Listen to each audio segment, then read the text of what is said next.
Дадал зуршил мөрөөдөл чамайг гарнаас гарахад туслана. Харин дадал зуршил чинь гагцхүү чамайг хаа хүрэхийг л шийдэх болно. Жим Рон. Хичээлийн танхимд би хүүхдүүдийг анзаар. Зарим хүүхэд ном уншина. Зарим нь хичээлээ хийнэ. Хэсэг хүүхэд уцаар тоглож байхад өөр хэсэг хүүхэд ховжив ярилцсан. Зарим хүүхэд айж мэгдэж үйл явдлыг хажуугаас нь ажиглаж байхад зарим хүүхэд шийдвэр гаргаж эрсэл хийнэ.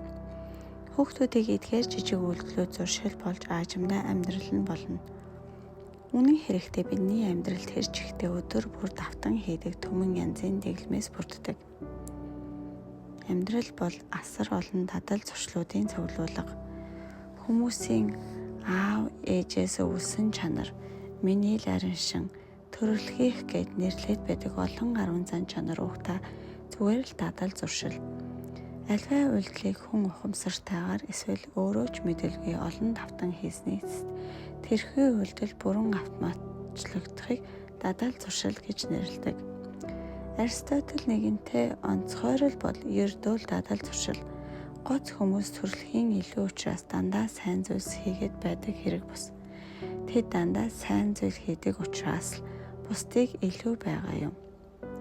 Бид бол өдөр тутам хийдэг, давтан хийдэг үйлдэлүүдийн үр дүн хэмээн зуршлын хүчийг хойж үедээ сануулan үлдээжээ. 2000 жилийн өмнө хэлсэн домогт гүн ухаантны бид бол өдөр тутам давтан хийдэг үйлдэлүүдийн үр дүн хэмээх үнэтэй өдгөө олон шинжлэх ухаан санал нэгдээд байна.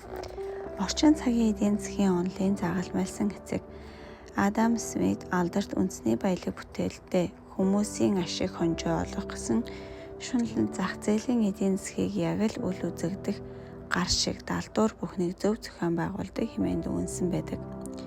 Шотландын нэр тонолж хувь хүний аминж үзлийг эдийн засгийн зохицуулдаг үл үзэгдэх гар хэмээжээ. Яг үүн шиг бидний амьдралыг далдуур удирдах байдаг үл үзэгдэх гар бол дадал зуршил билээ.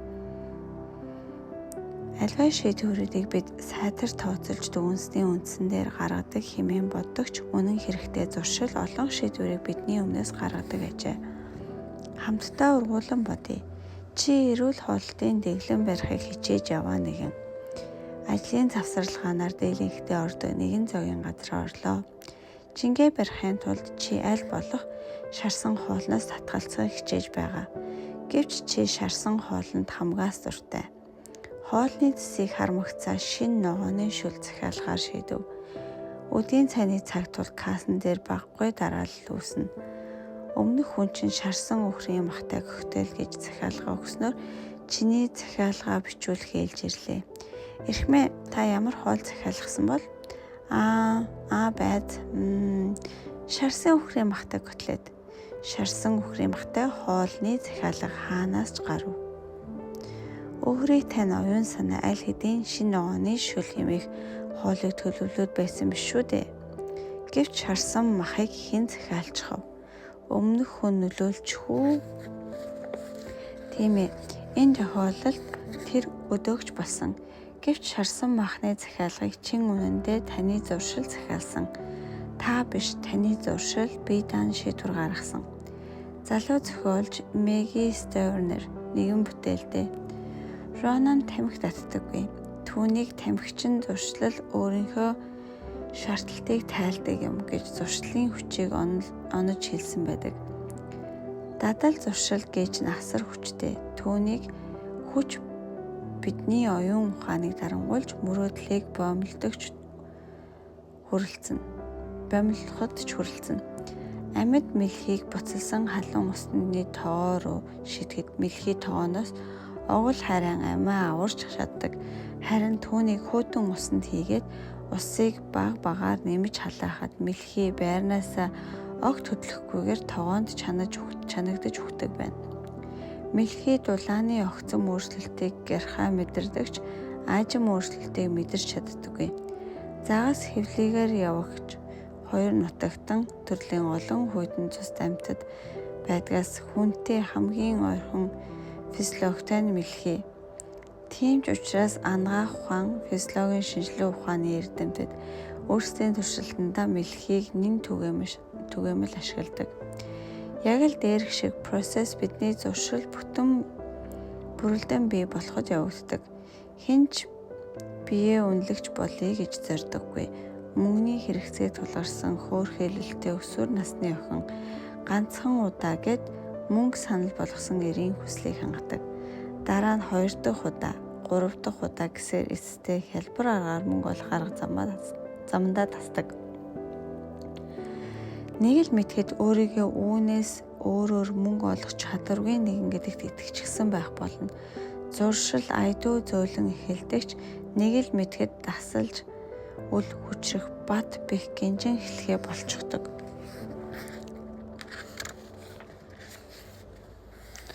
Дадал зуршлын нэн сонирхолтой шимж тэмдэг нь бид ямар зуршилтай болж буйгаа сэхэрдэггүй явдал.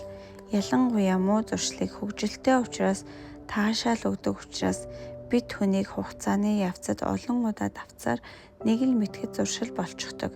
Буруу зуршил маш амархан суудаг. Гэвч түүнээс салах үнэхээр хэцүү. Нэг л өдөр энэ нь чиний суул тал эсвэл унал бүтлгүйтлийг чинь язгуур шалтгаан болчихсон байх нь бий. Зуршил бүр үр дагавартай байдаг шигэ мөн өөрийн зорилготой. Муу зуршилж өөрийн гэсэн зорилготой. Магадгүй бидний муу зуршил таагүй дурсамжаа мартах, сэтгэлийн шархаа эдгэх, өнгөрснийг мартах, хүслийг хангах, баяр цэнгэлийг мэдрэх гэх мэт зорилгоудтай байж болно. Тэдгээр зуршлууд зорилготой хүрдэг учраас бид тэднийг даамжруулан өдөр тутам өөрийн мэдлэгээ давтан хийсээр байдаг. Муу зуршлууд эхлэхдээ сайхан сэтгэгдэл төрүүлдэг. Гэвч тэдгээр нь үргэлж төгсгөлд нь хүргэдэг. Тиймээс дадал зуршилдаа амьдрал чинь гагцхүү үүнээс хамаарах мэт нухацтай ханд. Зуршлуудын зарим нь тун аюултай. Тэд таны амьдралыг үгүй хийж чадна. Бүр таныг ч үгүй хийх чадaltaй байдаг. Хорт хавдар хизээч нэг өдөр, 1-7 хоног, эсвэл 1 сарын дотор үүсэн бий болчихдоггүй. Тэр таны өдөр тутам үйлддэг буруу дэглэм зуршлын тусламжтайгаар урт хугацаанд үүсэн бий болдог. Халдварт бус бүхий л өвчин эмгийг бидний дан ганц буруу зуршлаас үлдэлтэй. Буруу зуршлаа чи үгүй хийхгүй яваас буруу зуршил чинь чамайг үргэлж хийж мэднэ. Буруу зуршлыг устгах хүч гагцхүү зуршлыг олж авсан хүний гарт л оршдог. Услахаа болсон цагаас ургамал хатаж орч идэг. Үүний адилаар давтаж үлдэхээ зогсоосон цагаас бидний зуршилж гандаж муудаж эхэлдэг. Зуршлыг зогсоохыг хүсвэл түүнийг давтаж үлдэхээ зогсоох хэрэгтэй. Өчүүхэн буруу зуршлыг сайнаар солиход л урт хугацаанд үнэлж өрт боломгүй том өөрчлөлт мэдрүүлэх болно. Бүлгийн эхэнд өгүүлсэн англи эр өдөрт 10 ширхэг янжуур нэг л онх шар айраг уудаг зуршлынхаа төлөөсөнд 15 жилийн хугацаанд 68,437 мянган $4 үржээ. Хэрэв англи залуу энэ тааруухан зуршлыг мөнгө хуримтлуулах сайн зуршлаар сольсон бол хүүтэйгээ нийлээд 100,000 гаруй мянган $100 хадгаламжтай суух боломжтой байлаа. Өчүүхэн муу зуршлыг сайнаар солиход үн цэн нь $100,000 хэмжигдэж байна шүү дээ. Тиймээс амжилттай еврейчүүд дараах асуултыг өөрөөсөө үргэлж асуудаг. Миний одоогийн дадлууд надад үр шимээ өгсөөр байгаа юу? Би дадал зуршлаа дахин сайжруулах шаардлагатай юу? Хэрэг тийм бол намайг дараагийн шатанд гаргах дадал зуршил юу байж болох вэ? Тэдний нэгэн адилаар таач мөн адил өөрийн дадал зуршлуудыг тогтмол аваудад хийж сураарай.